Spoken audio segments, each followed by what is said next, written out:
race relations in America, and today marks the 55th anniversary of the Supreme Court decision that forever changed public schools in this land. But while forced segregation is illegal, a voluntary version is all the more common more than a half-century later.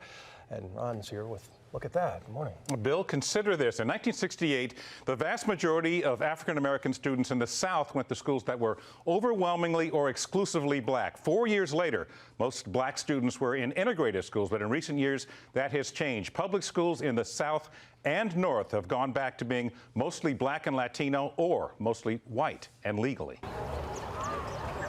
More than 2,000 students go to West Charlotte High School. 19 of them are white. Almost all the others are black. The last time there was a white student in your class was when? The 3rd grade. You're 11th grade now, and you haven't been in a classroom with a white student since 3rd grade? 3rd grade.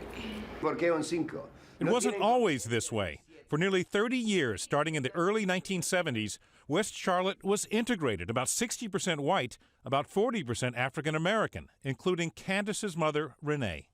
We've gone backwards, that we are not continuing the integration that we thought would start in 1971.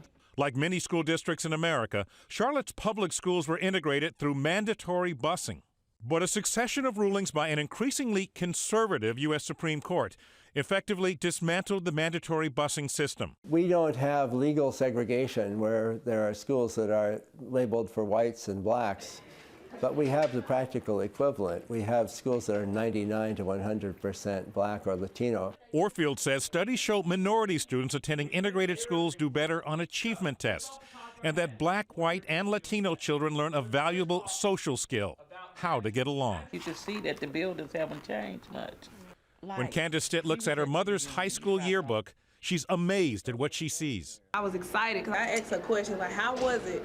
What did they do? How did they act? Did you have white friends? Did y'all hang out? So this is casual conversation. Critics say there's nothing inherently wrong or harmful about schools being racially imbalanced, as long as it's not the result of deliberate segregation. I don't see anything sinister about the fact that some schools are going to be predominantly one race and other schools are going to be predominantly a different race. West Charlotte High is now almost back to where it was when it was one of Charlotte's 2 racially segregated Negro high schools.